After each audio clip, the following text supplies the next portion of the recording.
Welcome everybody to the Green Speaker Series podcast. I want to just take the time to just thank everyone that's listening at this moment and those who are watching, all of the viewers, all of the listeners. We appreciate your time. You could have been anywhere in the world, but you're here with us at Green Youth Foundation Green Speaker Series podcast. Today, we actually have one of our former interns, Mr. Pablo Juarbe-Martinez. Everybody give a round of applause for Pablo. Hey. Pablo. Man, it's a pleasure. It's a pleasure. Thank you for taking the time to sit down with us today, Pablo. And when I say speaking to it firsthand, I had the opportunity to manage this young man from the duration of the start to the finish of him actually being hired full time with the USDA Forest Service. Let's give another round of applause for that, because that's big time. Yeah. Welcome. Congratulations. That's Thank big you. time. Thank you. Yeah, That's awesome. always the goal for our interns, for them to actually receive federal employment, jumpstarting their career in their pathway. So the goal of this session is for Pablo to share his career and internship experiences and achievements, and just give background and discussing different tips for seeking federal career employment, and actually how he actually got hired on with the Forest Service. So I just wanted to take the time to allow Pablo to introduce himself. You have the floor. Thanks, Kennedy. Like Kennedy said, my name is Pablo Juarbe-Martinez. I'm originally from Isabela, Puerto Rico, born and raised in Puerto Rico, and I went to study there, bachelor's in biology. Then I decided to further my studies and did a master's in conservation technology in Melbourne, Florida. I moved. I worked for some years as well, doing research for the university after I finished my master's, and did a GIS certificate, which is Geographic Information Systems with Penn State. And from then on, I decided, hey, I need more experience. I like this area, and I like to implement GIS, and I want to implement it in conservation and other aspects. And that's what kind of led me to the Forest Service. Originally, I was doing, I had done another internship with the Forest Service, and I jumped from that internship. I heard about Green and Youth Foundation through the Land Surveyor in Alabama. He said, they're looking for people that are interested, and there's an opportunity in Florida. You should apply for the opportunity. And from then, that's how I heard about Green and Youth. I started looking up for some information and looked up of ways to, get in, because I said, this is a nice opportunity. And one of the best things that you guys have to offer, Green and Youth has to offer, is that they provide like a direct hiring authority in the future, once you complete a certain amount of hours.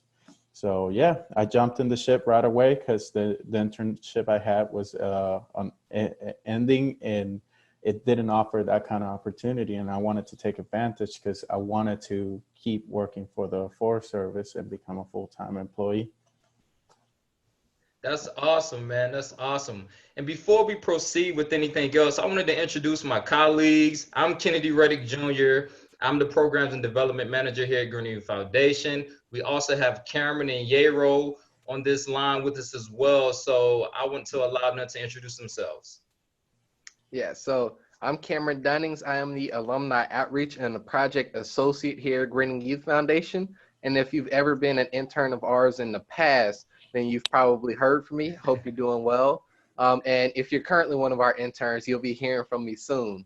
And recently, we also conducted a survey in coordination with BYU, where we were researching interns and the retention rates within the environmental field. So if you participated in that, huge thank you.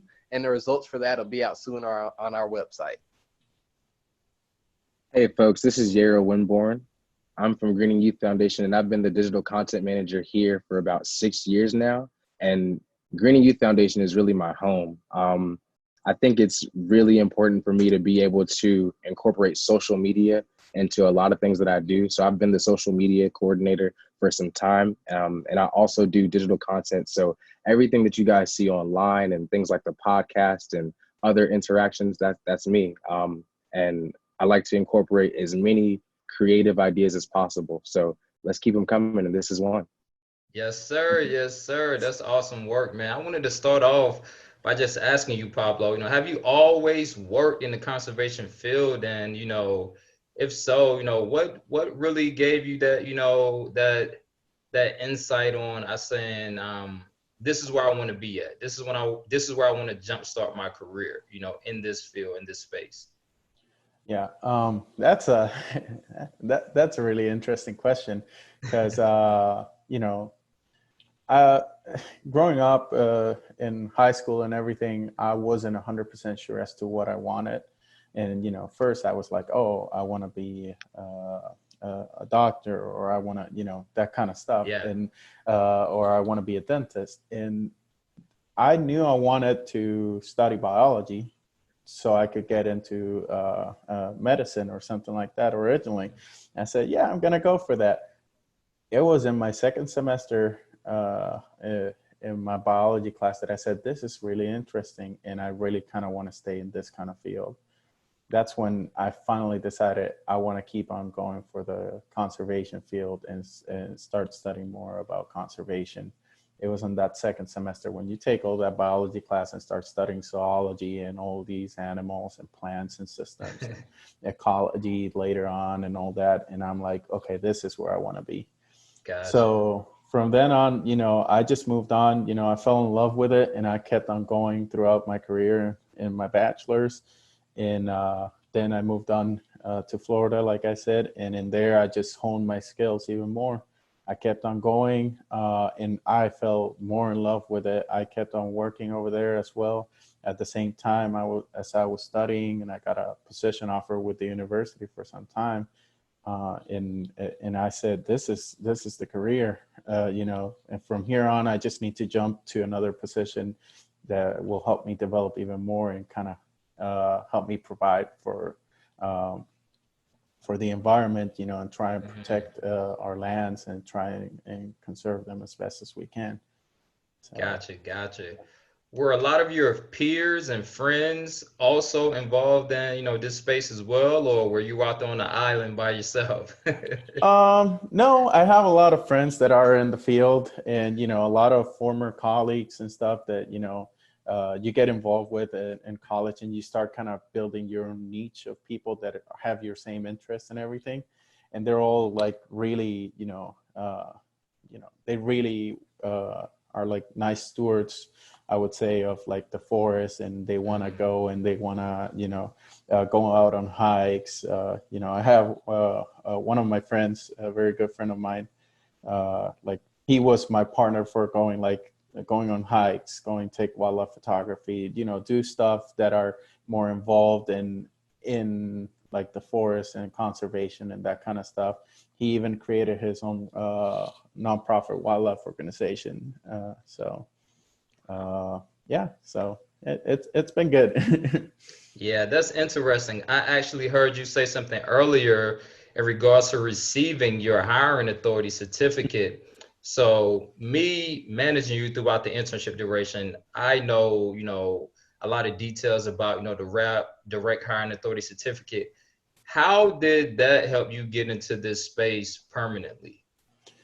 Wow, that was, I have been, trying to find different ways to get into the organization, and that helped me out greatly because it provided me with the opportunity to actually compete for myself and compete, compete in line with other people, and now it was so straightforward. Once an outreach was posted for a position, you could say, hey, I have a direct hiring authority in my belt, and they can ask your supervisor, talk to them and say, hey, how is this person? Is this person good and everything? And from then on, they can even move on, and it just completely, you not skip the line, but you kind of go like from here, not having anything, to like all the way to the other side where you're like, yeah, you're basically in.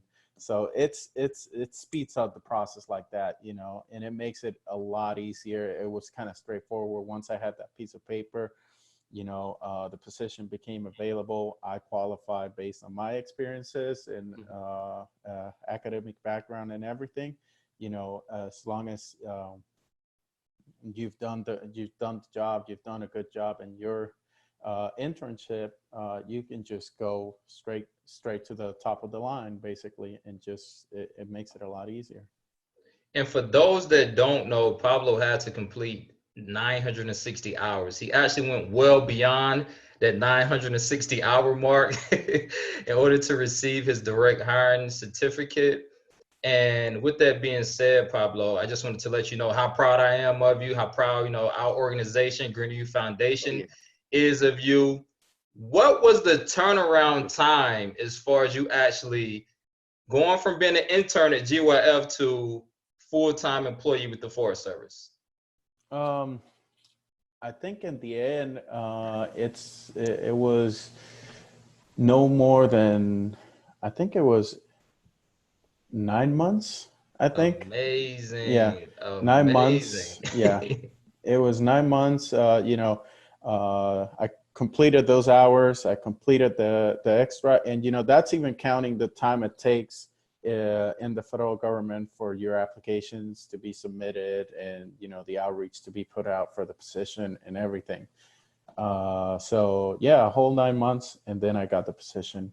Wow. Wow. So Wow. When yeah, I it was. say that's a quick, that may be the quickest turnaround that I personally have ever heard of, because usually, you know, it takes some people years to get into these spaces as far as with these government agencies, 2 years, 3 years, 5 years at times. And you've done this in 9 months, man. Give yourself a pat on the back, man. Yeah. Yeah, it was, you know, it was, I think everything worked out, you know, the position was becoming available. There's a lot of factors including that, but you know, the one factor that helped from the organization that I had was that I had that direct hiring authority in my hand and it was readily available. And that made all the difference in the world, you know, because it makes the process go way faster. So, yeah.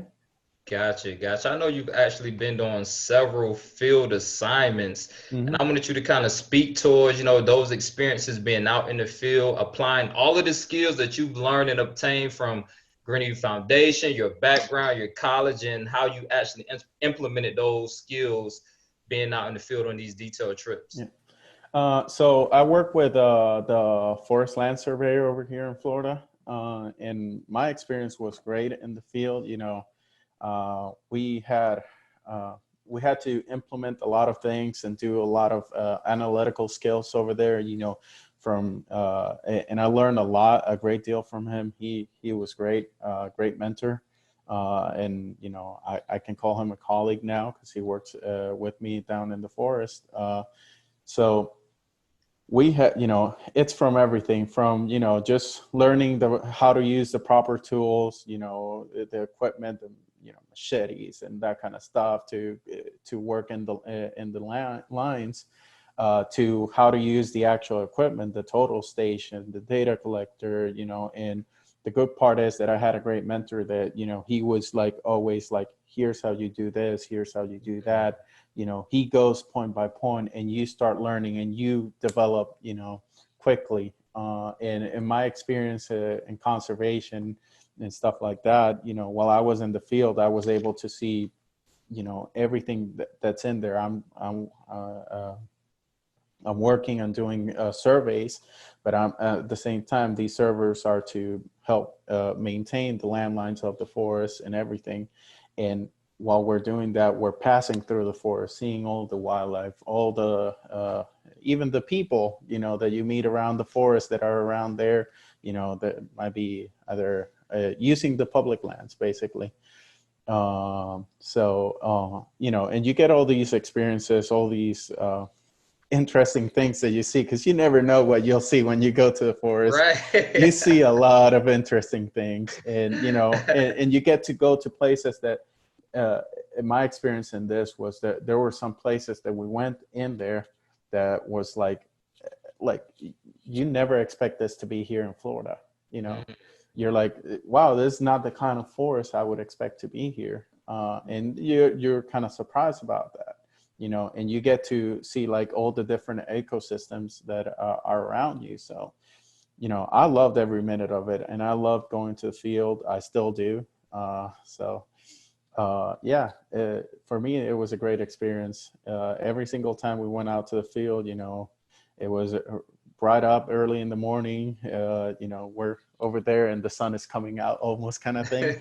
But basically, we took advantage of every single day, and we got a lot of work done. So, and it's work that'll help the forest develop in the future and everything. So. That's awesome. That's awesome, man.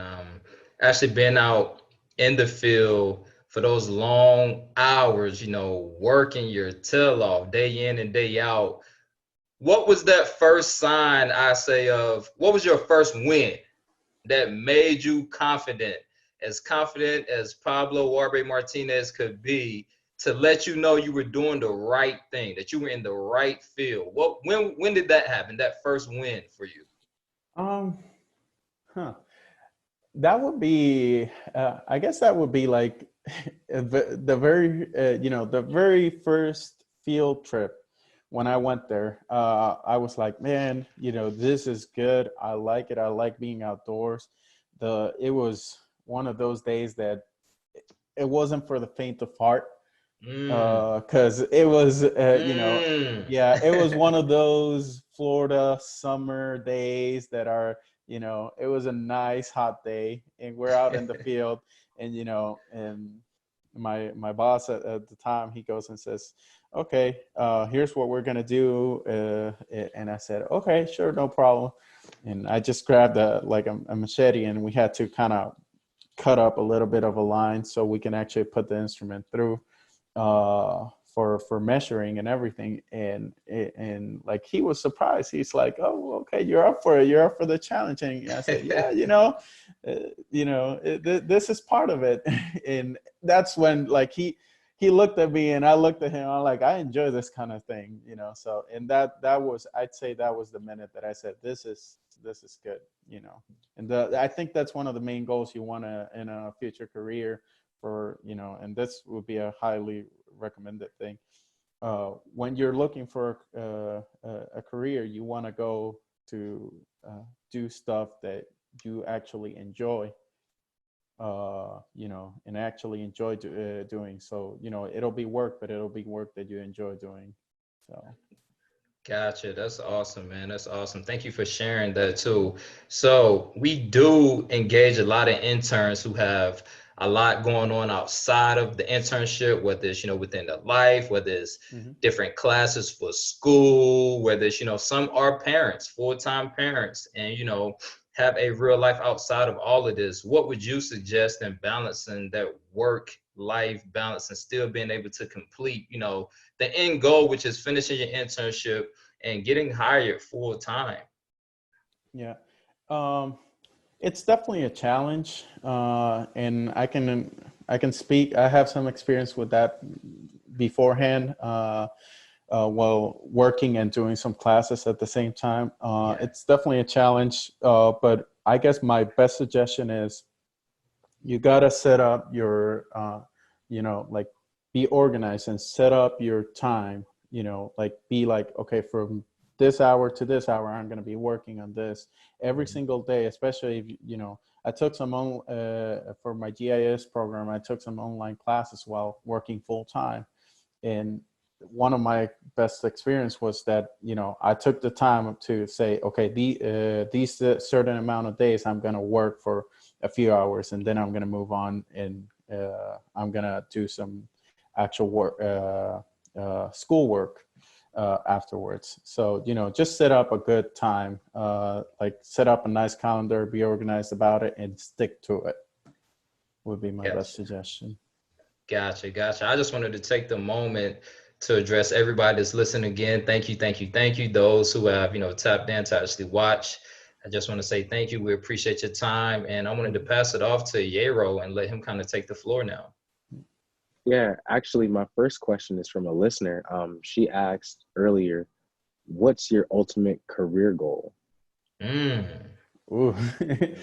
Wow, that's interesting. I guess, you know, my ultimate career goal is to, I plan to keep on going, keep on going with the current career I have right now and just keep moving higher and higher until hopefully, who knows, maybe eventually I'll be a district ranger or, forest supervisor.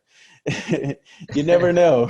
You never know where, life takes you many places. So, but definitely throughout my career, I want to keep on going and, meeting more people, getting to explore the land as much as I can. I love going to the field and doing these kind of stuff. So, the more I explore, the more I learn from my peers, the greater it would be. So, yeah. Absolutely. That's huge. I think it would be awesome to see you go full circle and actually get an intern of your own. Exactly. Yeah, that'd be great. I do have another question. Just on a personal level, did you face any adversity internally while you were embarking along this journey? Uh, you know, there's always the adversity that it's like, you're there's a lot of work all the time, and that kind of stuff. And sometimes you're like a little, disheartened by it. But I'd say, you gotta push on and keep on going because you can't let it take you down. You just gotta keep moving forward. And there are certain days that you'll be like, oh yeah, like I'm a little bit tired, but you gotta keep going. I don't, I'm always a optimist. Yeah. I like thinking of the glass half full kind of thing. Some people say that's one of my best and worst traits. So, but I said, and it keeps getting better because right now I'm in a great spot. I'm where I want to be. I finished my internship and I got this new position and I love it. And I start working and I even given the circumstances that we're having to telework and stuff like that, I still love this opportunity and I am excited every single day I wake up to work, so it gets better. Sometimes you get disheartened by it, but it does get better that you got to keep going and, great things happen, for those that keep motivated and keep going on it. So. Pablo, what exactly is the new position? So right now I am the realty specialist for the U.S. Forest Service right here in the supervisor's office in Tallahassee. And I'm in charge of doing the special uses of both Osceola and Apalachicola National Forest. So yeah, and I'm getting swamped with a lot of information, that's coming my way as well, but it's all part of it. So I quite enjoy it. So far, it's been great. And, the people here, I got to meet them while I was doing the internship and everything. And they're great people to work with. I have no complaints so far. So, yeah. Oh, and also one of the things I did want to thank all the sponsors that helped me throughout my internship. Definitely, they were great help. Oh yeah, most definitely. Yeah. Shout out to Yes. the North Face, Patagonia, Oh, yeah. Vibram, Cotopaxi, Merrill, Columbia, REI, all of the gear that these donated for the gear drive. It goes towards our interns when they're out in the field, whether it's shoes, boots, rain jackets, Under Armour gear, dry fit gear that they could utilize while they're out there. We want to keep their stress levels down because we want to make sure that they're as comfortable as they can be out there, no anxiety, that they look good while they're actually putting in the great work for, our organization and actually, showing face and marketing your brand as well. So thank you to all of those organizations who contribute to our yearly gear drive. Thank you. Yeah, that was great. It definitely helped out, especially when I was in the field. The equipment did help out a lot because the field is rough. You need that equipment. So, yeah. So Pablo, I actually wanted to ask you, so what does your day-to-day look like as a realty specialist? Well, my day-to-day looks like right now I am in charge of working with this, the special use permits for the forest. So I have to, people come in with me with questions. Hey, I want to do this type of recreation event in the forest, or I want to do this type of research in the forest. And then I have to evaluate that all of that research or that recreation event. I ask them, I say, okay, here's where my GIS experience comes into hand. I say, okay, we need to evaluate, we need to create a map, we need to, of the specified area that you need, what kind of things you need. Then my background from conservation and biology is like, okay, well now, let's look at the biological aspects of this. Okay, what type of impact this might have on the forest and stuff. And I'm the one that I'll facilitate all that information, and I'll make it nice and like in a nice package, so I can give it to the resource specialist, which would be the wildlife biologist, the ecologist, the archaeologist, and they'll evaluate that. But I'm the liaison between them and the district ranger and the resource specialist. Once they've all agreed and everything, I go back to the applicant and I say, hey, your application has been approved or it has been denied for this and this reason. And then, in some cases I have to go to the field with them and say, like mark out what the areas are or stuff like that, or inspect certain aspects of it. So that would be one of my days. But in general, and then, multiple things, but I think that kind of sums it up. Got you. Thank you. And I also wanted to ask you, so I know from our perspective, we're sort of in the environmental field, so we understand the importance of all of these positions. But if you were talking to somebody who I guess didn't really know like all of the internal behind the scenes positions that go on within like parks and forests and things like that, how would you explain how your job is important for maintaining our forests and really just helping the environment in general? Yeah. Well, my job is basically to provide to the general public a point of contact. It's not easy. I'm that person that kind of, they come to me and they ask me, hey, do I require a permit to go here? Do I require, because sometimes the public doesn't know what they're required and what they aren't. And, I can help them with that. I can tell them, hey, yes, you're required to have a permit, because in terms of protecting the land, if my position didn't exist, this and behind the scene, this position didn't exist, basically somebody could go out there and just go cut up, just to put it in general terms, you can go start cutting up trees and doing that stuff. And then you're like, okay, well, what happened here? Oh, I didn't know I needed a special use permit, or I didn't know, so and that could be a problem, because I will be that person that will tell this guy, hey, your permit wasn't approved because of this reason or that reason. And, and if there's not that person telling him, he'll just go, that person could go and do it, and it might actually damage our forest, and we don't want that. So for me, I think, I think every position is an important role, throughout the forest, because it's a whole system. It's a whole web of people that are working. And the end goal is to help protect the environment, and with my case, is he'll be able to use it in a safer way, in a way that's been approved, that, people have designated. Because sometimes the specialist will tell me, hey, we think this is not the right area for this type of event, or that there might be some damage here to the forest. We don't want to cause that. So.